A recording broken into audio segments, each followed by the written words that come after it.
What now surrounds Queen Camilla is being described like a full royal lockdown, with Princess Anne cast as the hard force finally shutting down every loose privilege tied to the Parker Bowles side of the family. As King Charles struggles through illness, Anne is being framed as the one reclaiming control over Balmoral and Ray Mill house, turning what once looked like quiet family access into a bitter palace battle. For Camilla, this moment looks nothing like the bright triumph of the 2023 coronation. It looks cold, tense, and deeply humiliating. After the reported controversy over the Ray Mill house transfer, Camilla is said to have been thrown into a brutal correction phase. Palace whispers, staff talk, and dramatic readings of internal records all push the same idea. Every trace of royal support linked to Tom Parker Bowles and Laura Lopes is now being examined with fresh hostility. Security, staffing, access, and any sign of taxpayer-backed convenience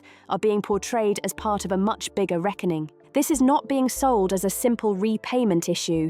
It is being framed like financial exile. The version of events circulating through this story says Camilla has faced pressure to halt private asset movement, while deeper questions are raised about family boundaries and royal integrity. If her goal was to protect her children's future while Charles grows more fragile, this narrative says the plan backfired badly. Instead of keeping them safe, it pushed them into a harsher spotlight. That is where the damage really lands. The Parker Bowles circle, once handled with polite silence, is now being discussed openly as a royal liability. Their business links, private arrangements, and anything that even hints at royal advantage are being picked over for signs of overreach. In this telling, Camilla's standing inside the inner Windsor circle has dropped hard, with trust around her now looking shaky and thin. What gives Anne so much weight in this version is that she is portrayed as the one who finally stopped tolerating it. For years, the palace may have gritted its teeth and kept moving,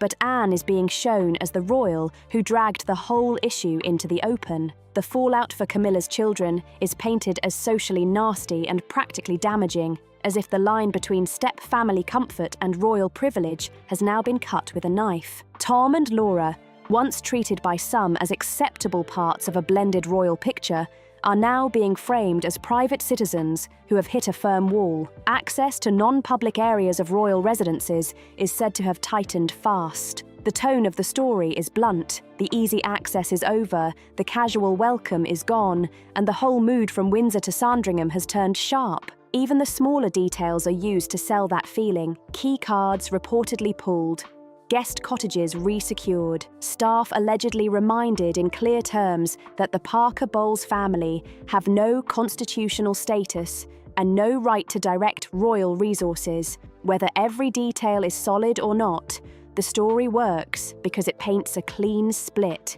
No overlap, no grey zone, no more acting like royal access can stretch forever. At the heart of the mess is the growing image of Camilla as someone who let family interest drift too close to the crown. That is the part doing the real damage. To contain that perception, Anne, joined by Prince William and the bloodline camp, is said to have pushed for legal barriers that would shut down any future claim, expectation, or advantage tied to royal property. In this version, smiles are no longer enough. Everything has to be locked down in writing. That is why the talk of waivers and legal deeds hits so hard. The idea is that Camilla has been pushed toward formally blocking her children from any later benefit connected to royal holdings. It sounds ruthless because it is meant to. Behind the polished appearances, the family is being shown as split over one ugly question. Where does royal duty stop, and where does private family ambition start? For Camilla, that sting is deeply personal. She spent decades surviving scandal, mockery, and brutal public judgment before finally standing beside Charles as queen. She was once framed as the woman who took every hit and still made it to the top. But now this story flips that image upside down. The danger is no longer outside criticism, it is the family she married into, and that makes the fallout feel even more vicious. To explain Anne's fury, the script keeps coming back to two places: Balmoral and Ray Mill House. These are not just properties in this narrative, they are symbols. Balmoral stands for bloodline tradition, royal memory, and sacred privacy. Ray Mill House stands for private transfer, family shielding, and the suspicion that one branch was trying to secure itself under royal protection. Camilla is accused here of making moves without proper respect for Prince William and Prince Edward, especially by shifting Ray Mill House toward her children in early 2026. In another family, that might look like plain estate planning. Here, it is framed as something far more calculating. The suggestion is that this was about preserving wealth, avoiding future tax pain, and securing a comfortable royal-adjacent foothold without wider family approval. That is why Anne's response is being framed as more than anger. It is being sold as a defense of royal principle. In this story, estates tied to royal identity are not casual assets to be passed around for private convenience. They are treated like sacred trusts. The outrage grows because Camilla is said to have blurred that line, letting private family interest move too close to crown territory. Charles's illness makes everything more explosive. His cancer battle, ongoing since early 2024, hangs over every part of this drama like a dark cloud. As he is portrayed focusing on legacy, modernization, and public-facing projects, Anne is shown guarding the back rooms and holding the line. That contrast gives the whole piece its heat. Charles is framed as softer and more flexible. Anne is framed as strict, watchful, and not willing to bend. That clash becomes most visible at Balmoral. In this script, Balmoral is not just another royal home. It is presented as a fortress of identity, loaded with memory and private meaning. Because it is private inheritance rather than standard crown estate property, it carries special emotional weight. And in this dramatic telling, that became the very loophole Camilla allegedly pushed too far. As Charles moved toward a more open model for Balmoral in 2024 and 2025, including public tours that would once have felt impossible, Anne was reportedly furious. But the script says the true breaking point was not tourists. It was the belief that Balmoral, under Camilla's influence, had started to feel less like a royal sanctuary and more like a private club for the Parker Bowles family. Tom Parker Bowles and Laura Lopes are portrayed as having access to highly private areas linked to the monarch's inner world. The whispers go even further, suggesting that Camilla's wider family enjoyed riding, hunting, and other estate privileges without official role, duty, or protocol. To Anne, who grew up under Prince Philip's strict standards, that is framed as a total disrespect of royal order. Her answer, in this version, has been cold and precise. She has reportedly questioned long stays by non-royals, highlighted security costs, and argued that Balmoral cannot be opened for paying visitors while also being casually used as a comfort zone for private relatives at royal expense. With William and Edward said to be aligned with that view, Camilla is shown as boxed in from every side. The message from Anne's camp is harsh and simple. Camilla's children may be the king's stepchildren, but they are not royal stakeholders, and they never will be. That point grows even sharper when the story swings back to Ray Mill House, the Wiltshire property Camilla bought in 1996 after her divorce. For years, it was seen as her escape, the one place where she could step away from court life and just be a mother and grandmother. But in early 2026, that same place became the center of the storm. Once the property was reportedly moved into a trust linked to Tom and Laura, what might have looked like normal estate planning suddenly took on a darker meaning in royal terms. Inside the monarchy, every financial move gets judged for symbolism and fallout. That is why Anne's alleged objections sound so fierce. A queen consort's private finances are never viewed as fully private when they sit that close to the crown. And that is where the final charge lands hardest. Charles is undergoing grueling cancer treatment. The monarchy is being told to slim down and save costs. Public optics matter more than ever. And in the middle of that, a valuable estate is allegedly shifted in a way that protects one side of the family from future inheritance pressure. That is why Anne's fury, and William's too, is being framed as so intense.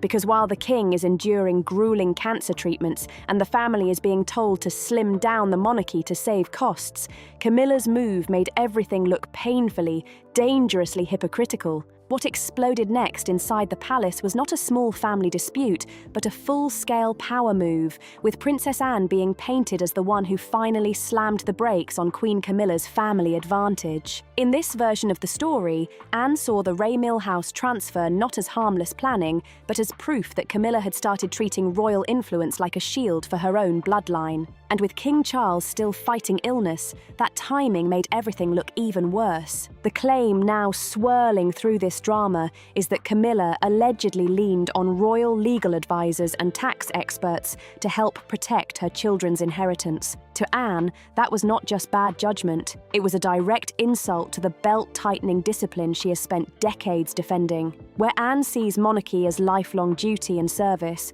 Camilla is being framed here as someone who spotted a narrow window and rushed to secure private family wealth before the ground shifted under her feet. That urgency is what gives this story so much bite. Since Charles was diagnosed in early 2024, the king has shown resilience, but the strain has been obvious. And in this telling, Camilla may have feared that once Prince William's era begins, her influence would shrink fast. So the Ray Mill move is being interpreted as a panic-driven attempt to lock in security for Tom Parker Bowles and Laura Lopes while she still could. Anne, naturally, is said to have viewed that as a brutal admission of misplaced priorities. That contrast is the part this script leans on hardest. While Charles is said to be struggling through treatment and constitutional duty, Anne is still doing hundreds of engagements a year and keeping the old machine running. Camilla, meanwhile, is being accused of focusing on her children's property future. That is why Anne's move to bring the Ray Mill transfer into the open is being framed as more than a land issue. It was supposed to expose what she saw as a deeper lack of commitment to the institution itself. Once that exposure happened, the fallout was described as fast and severe. Under Anne's pressure, royal lawyers were reportedly pushed to examine whether any crown time, legal guidance, or resources were used to help with the private transfer. And the implication was nasty. If royal machinery was used to benefit private citizens with no constitutional role, then this was not just awkward.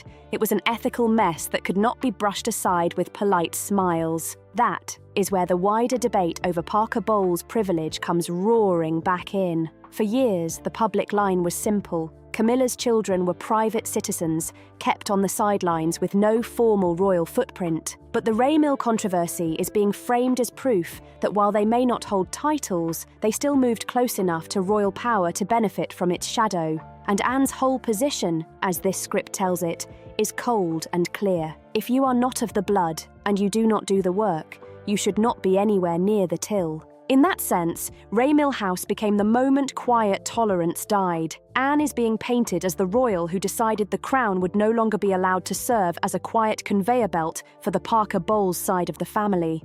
And that shift pushed Camilla into a role she has not truly occupied in years, the outsider again, the suspect figure again, the woman whose motives are being doubted by a family that puts duty above comfort. What makes Anne so formidable in this narrative is that she is shown acting, not sulking. After the Ray Mill revelation, she does not fade into the background. She launches a counterattack. Observers are describing this phase like a restoration of boundaries, where Anne used her reputation as Charles's most disciplined sibling and most trusted worker to strip away the royal gloss that had slowly settled over the Parker Bowles circle. Her first target was access. For years, Tom Parker Bowles and Laura Lopes are said to have moved around the royal world like shadow royals, present at major moments, staying at royal estates, and hovering around the edges of ceremony without carrying the burden that comes with official status. Anne, however, reportedly saw that grey zone as dangerous, so she is said to have met with household officials and security chiefs to tighten guest rules and force a much clearer separation. The result, in this telling, was icy. Tom and Laura were no longer to be treated as elevated family figures, but simply as private guests of the Queen. That sounds small on paper, but the practical effect was huge. Under the updated tone of these new rules, any use of royal transport, staff time, or facilities by Camilla's children would now need approval through a tighter system, one shaped heavily by Anne's influence. The entitlement, or the appearance of it, was suddenly gutted. That is why this next move hit so hard. Anne was not acting alone.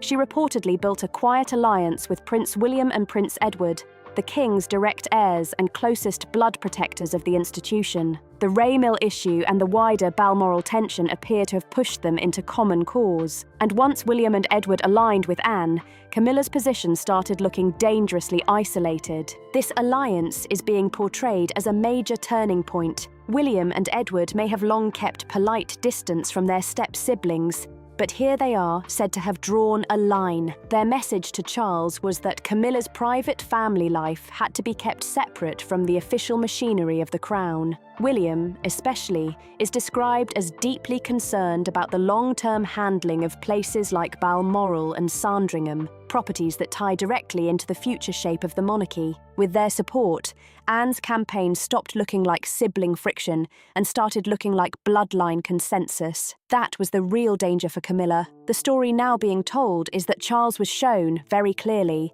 that the family was not split on this question. The one standing apart was Camilla, who was being accused of putting her private bloodline ahead of the institution's legacy. Then the focus swung back to Balmoral, and that is where Anne's response turned even more symbolic. She was not merely objecting to the Parker Bowles' presence, she was reportedly reclaiming the estate line by line. Highland chatter suggests Anne reasserted herself over how Balmoral was managed, especially when it came to preserving its traditional character, its working land, and its solemn status as a royal sanctuary rather than a casual family playground. This matters because Balmoral carries deep emotional weight. In the script's framing, Camilla's associates had supposedly pushed ideas that would make the estate feel more welcoming and more comfortable for her grandchildren. Anne, on the other hand, is said to have doubled down on the old code. Instead of softening Balmoral into a more relaxed family retreat, she reinforced its image as a working Highland domain shaped by duty, privacy, and tradition, and Anne did not just do that from a desk. She is portrayed as showing up in person, checking boundaries, speaking with long-time estate staff, and reinforcing loyalty to the old ways. That detail matters because it turns her into more than an administrator. It turns her into a guardian. By physically anchoring herself to Balmoral, Anne made it clear that this ground would no longer be casually shared by people who did not understand its rules or respect its weight. The message to Tom and Laura was delivered without sugarcoating. If you cannot live by the standards of the place, then you do not belong in its inner life. That, according to this narrative, is why the fallout for Camilla's children has been so demoralizing. Once presented as easy symbols of a modern blended family, they are now being shown as stranded figures in a royal wilderness, stuck outside a system they once moved through with ease. The Parker Bowles privilege, in other words, has been replaced by what some are calling the Anne audit. Every invitation, every room, every request now seems to come with extra scrutiny. And insiders suggest that the tension got so bad that Tom and Laura sharply reduced their visits to royal properties, not wanting the cold shoulder or the possibility of direct confrontation with Anne. The real sting is this sudden realization that their mother's crown does not stretch over them after all. By spring 2026, the balance of power inside the palace had clearly shifted. Anne's Iron Protocol, as this script calls it, had re-established boundaries that many believed had blurred during the first years of Charles's reign. Camilla may still have been queen consort, but she was being forced to accept one painful truth. Her private family would remain exactly that. Private. The Ray Mill house controversy became the spark that let Anne prove the old guard could still protect the monarchy from within. And at the centre of all of this stood King Charles himself, a monarch caught between modern family instincts and brutal institutional pressure. Since early 2024, he has been fighting cancer while also trying to shape the tone of his reign. That left him stuck in the worst possible position between the wife he loves, who wanted to secure her children's future, and the sister he trusts, who wanted to secure the crown's sanctity. His role in the Ray Mill and Balmoral fallout is being painted as one of exhaustion, strain, and reluctant mediation. Charles had long defended Camilla's family and treated Tom and Laura with warmth. But once Anne exposed the property transfer, he was forced to face a nasty political reality. What he may have seen as blended family normality was being read by his heirs and advisors as a constitutional problem, and because illness had made him more dependent on Camilla's management of his time and energy, Anne's move is framed almost like an intervention, a push to break the domestic bubble around him. That tension is said to have exploded during a private meeting at Sandringham in early 2026. Different versions of that summit describe a king pulled in two directions. Camilla defended her right to handle Ray Mill House as private property and look after her children. Anne and Prince William, however, argued that the method, the timing, and the use of royal adjacent structures made the whole thing an institutional matter. And in the end, Charles is said to have conceded to Anne's Iron Protocol, authorising the audit of Balmoral guest expenses and signing off on stricter restricted access rules for non-titled individuals. Even for Camilla, this was a brutal signal because it showed that King Charles's devotion has limits when the monarchy's integrity is on the line. The fallout for Charles has been deeply personal too. Palace life is now being framed as split into cold zones of influence, with the king forced to move carefully between his wife and his sister while silence and tension hang over everything. This stage of the crisis also exposes the weakness of a slimmed-down monarchy. With fewer working royals carrying the burden, the personal ambitions or mistakes of just a few people can shake the whole structure. Charles now faces the later years of his reign, knowing that his attempt to pull the Parker Bowles family closer into royal life has ended in a quiet social retreat, driven by the very woman he trusts most to keep the institution standing, Princess Anne.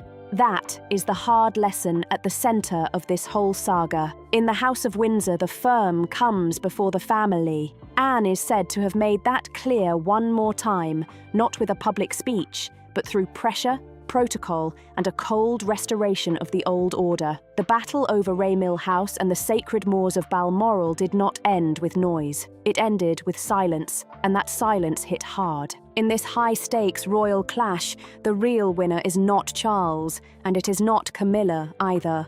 The winner, at least in the way this drama is being told, is the institution itself. Since the reported exposure of the property transfers in early 2026, Tom Parker Bowles and Laura Lopes have seemed to fade from the royal scene, almost like they were quietly pushed out of the picture. That absence is being read as more than chance. In the sharpest version of the story, it reflects a deliberate effort to make sure private citizens remain exactly that, private. The sad reality for Camilla's children is that they have gone from being presented as the polished extended family of a new king to becoming cautionary examples of overreach. The soft perks they may once have enjoyed are described as gone. No more royal helicopters for private events. No more easy security bubbles around family holidays. No more casual access to the king's private retreats. Camilla herself is being pushed into a much quieter role. She remains Queen Consort and continues supporting Charles during his health battle. But in this narrative, her influence over the monarchy's inner machinery has been sharply cut back. The strongest image here is that Anne has built a firewall between Camilla's private family interests and the crown's assets, and that firewall now feels permanent. Observers in this story say Camilla moves more carefully now, knowing that every paper, every invitation, and every private arrangement may be watched much more closely. That is why many in this royal narrative are calling it the Anne Doctrine. Not an official law, but an unwritten rule with real force behind it. And that doctrine is blunt. The monarchy is a closed loop of duty. If you marry into it or stand close to it, you may be expected to respect it and serve it, but you do not get to treat it like a ladder for your own bloodline. That is the message Anne is said to have delivered by reclaiming control around Balmoral and forcing scrutiny over Ray Mill House. The crown, in this version of the story, is not a private family business. It is a sacred trust held for the nation. That message is also shaping the next reign. Prince William, once seen by some as more modern and relaxed, is now being portrayed as moving closer to Anne's hardline traditionalism. His alliance with his aunt during this crisis suggests that when he eventually takes the throne, he may inherit a monarchy that is tighter, stricter, and much more guarded against celebrity-style family influence. That shift matters most at Balmoral. the estate that became the emotional battleground of this entire war. The atmosphere there is now being described as solemn once again. Public tours may continue under tighter conditions, but the sense of uncontrolled family access is said to be over. Balmoral has once again become a retreat for those carrying the burden of the crown, not a backdrop for private comfort. So what becomes Camilla's legacy after all this? That question hangs over the end of this piece. She may still be remembered as Charles's loyal companion, the woman who endured years of scrutiny to stand beside the man she loved. But alongside that, this narrative says her name will remain tied to the Ray Mill controversy, a saga that turned private planning into royal suspicion and reminded everyone that even near the top, the rules are designed to restrain personal ambition. And then there is Anne, still standing firm at the center of it all, still unshaken, still impossible to move when she believes the crown is being tested. This story paints her as more than the hardest working royal. It paints her as the final guardian of the flame,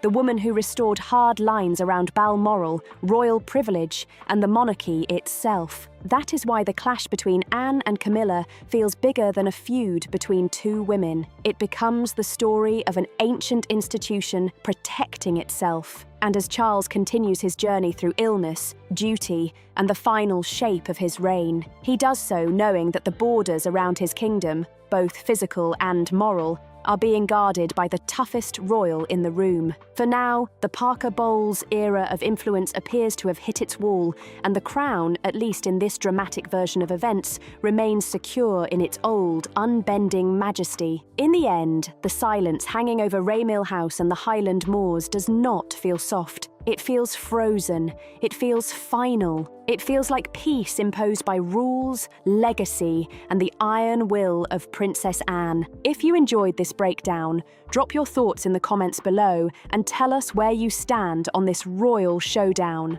And do not forget to like, subscribe, and turn on notifications for more dramatic royal stories, sharp analysis, and the latest twists from inside the palace.